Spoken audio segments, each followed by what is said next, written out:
Isang 69 years old na lolo ang hinampas ng tubo dito sa lugar na ito sa Bacan, Banga, Aklan. Ayon kay Police Corporal Elpenmar Stanislao, alas 4:45 ng hapon, isang concerned citizen ang personal na nagtungo sa kanilang himpilan para humingi ng tulong dahil isang lalaki raw ang hinampas ng tubo sa barangay Bacan, Banga, Aklan. 4:45 abing around sir, doon niya agaho, hapon, ay nakabaton kami informasyon halin sa sangka concerned citizen. Nag-adto imo iya sa police station, doon niya gina-inform kami nga may ito kuno nga komosyon sa may barangay Bacan. Sa kanilang pagresponde, nadatnan nila ang noon ay sugatan na biktima na kinilalang si Lolo Emmanuel Ingalya, na residente ng barangay Manggan, Banga, Aklan. Kasi pag-abot naman ito sa area, ay raton nga nga biktima nga kilaga nga si Emmanuel Ingalya, ay nagapungko sa tricycle ag may visible nga injury sa anang likod bagay anang uyo nga ron ag may dugo ani sa anang dunggan.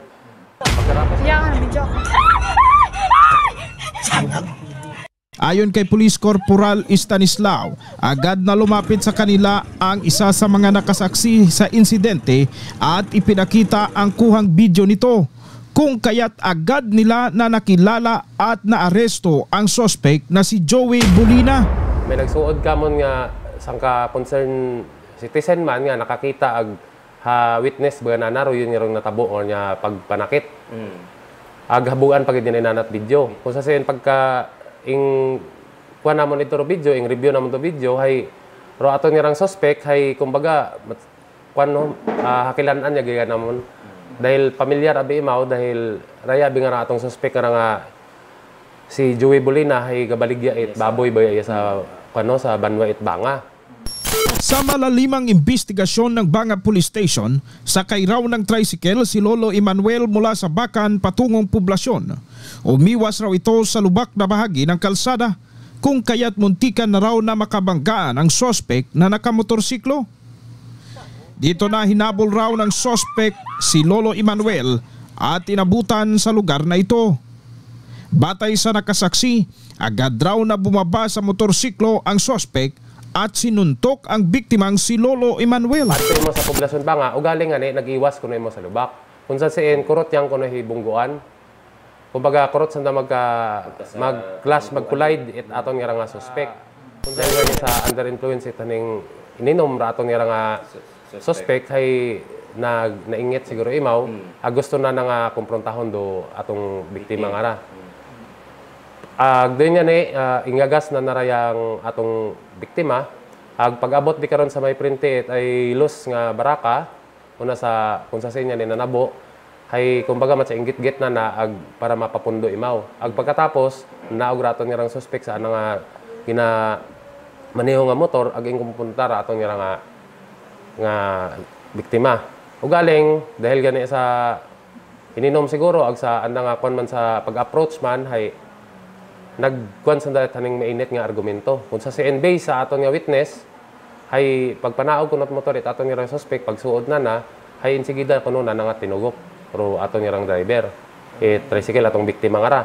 Kung sa CN nga, siyempre may edad din aton nga drive, aton nga victim, ay nagbuo imaw nga tubo.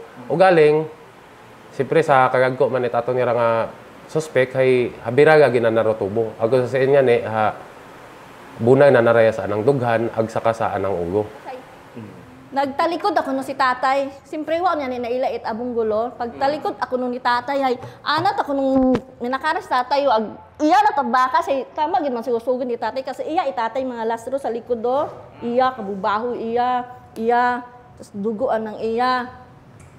Pero hambay tayo wa matamana akot lastrosan kawan tay tatay uyahon iyat atanan anang tama no iyat atanan no paano nga ni tupa hudas oo ging makara imaw aging ibakas it ano nga ron no oo tapos nag-agto kuno ito si tatay sa unahan sa mga tawo nga ni makabulig ka na hay wa man nga ni kuno kanat nagbulig sayid man don tawo ron alin don hay nga hay nga sinundan pagid ako nimo ni Jojo. Ay tatay nga pag ano siyempre galingin-lingin jud ay tatay yung ugo ay pagkapaagto pa ko ni mas tabok ay galingin-lingin jud anang ugo siguro habuot ani siguro ni Jojo Tubo ag kato linampusan at si tatay nga kato video nga nag-collapse naggubog gid ay mao suno sa amon nga ano nga nakakita ay nagmamakarat ako si tatay dumdumot ang ko nandan sir ay patay ta si tatay. Sa ngayon ay patuloy na inoobserbahan sa intensive care unit na isang pribadong hospital si Lolo Emmanuel. Ay based man sa update nga pamilya sa Katon ay under ICU gihapon imora sa isang pribadong hospital sa Kalibo. Samantala, sinampahan na ng kasong prostrated homicide ang suspect. Nagadto kita ito sa Office of the Provincial Prosecutor, nagpasaka kita it kaso kontra sa suspect nga prostrated homicide. Kung sa siya ni subscribe imawra ni Attorney Derly Inado, Prosecutor 1. Sa makaron nga rahay makapasaka on kita it kaso kontra sa suspect nga ra. Pero ano pagkatuod nga suspect sir nakapiyansa kuno ka makaron or kahapon? Baliraton nga rong suspect kay gyapon sa atong custody ag hindo na siguro base makapiyansa imaw. Ano ro pila ro ano na piyansa? Rong aton officer nga recommended bail sa piyansa nga ron once nga ro atong kaso ay prostrated homicide ay 72,000. O galing may bag-o sandaron nga memo nga once nga may indigent do yung tawo ay naba lamang sa 10,000. Sakaling mabigyan ng Certificate of Indigency ang suspect na si Joey Bolina, mula sa 72,000 pesos ay maaari na raw itong makapagpiyansa ng 10,000 piso. Sa pahayag ng suspect na si Joey Bolina, nanggaling raw siya sa area ng Madalag at aminadong nakainom ito. Ay no natabo bi nga na ito ta may halin sa Juan sa Madalag nagpaligos ano mo lang ito sa Suba. Apo.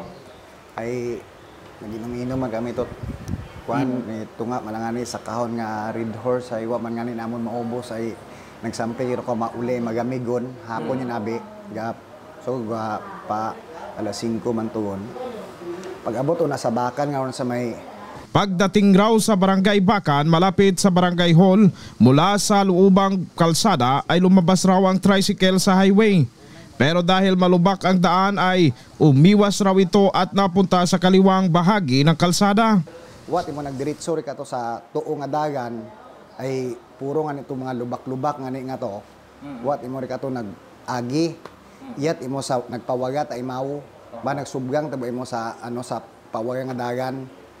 Ay gasunod mulat ang kana. Ug galing tana ulihi may kasubgang imong tricycle bumalik imo yara sa patuo. Ay ako nga nakasunod ayang-ayangan patira ako nga to nga gasunod kakon sangkiri ako sung gabi. Duin nga ron. Ay pagkatapos pumilit ako uberte kana iyat gyapon ako nag-uberte kana sa tuula tayo gumumpat o sa gutter para maka-overtake ako kana. Pagkatapos ito sa may atubang nga ron yun anang eskwelahan elementary nga ron na sa Bakan ay pumundo ako pinarahan ko imawo. Akon malangan ikunta ka to gahambay o kana nga kay araman kol do imo nga pag-drive makadisgrasya ka bigahay ket igmakon ako kana. Pagkatapos malata ka tuwa matay mo gasabat-sabat abi kakon. Tapos matay mo gambag-gambag at gulpi malata mo nga kumuan may kinuot sa ana nga printed tricycle nga tubo. Binuhitan na dayong aliman na hanaw tanan akong bunagon nato sinagap ko tarayon ag ging gubag ka na ratong haagaw ko takana. Rotubo. Duyon man lang ron sir. So pag-agaw nimo ano ra yun kung masunod nga pagkaagaw ko tabi kana min ko sampo ko tabi imaw. Pag rato ray nga tumumba imaw ay uli kon ngani na pansin man nga kilaya ko man ngani ag ana man mga unga ka na kilaya ko man ag mga amigo man namon niya sa banga. Inamin ni Joey na nahampas niya ng tubo si Lolo Emmanuel pero mariin nitong itinatanggi ang panununtok. Ako mahabunay sa ano sa di kara ko ta mahabuna di kara sa anang sa may kilid di donggan.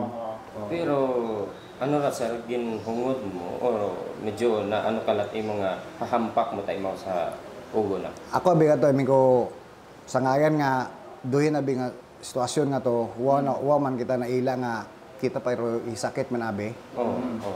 Kasi siguro kung mga ako man daan ng habunay, base ako man makaroon sa ICU. Kaya unahan mo lang kung bagay mo.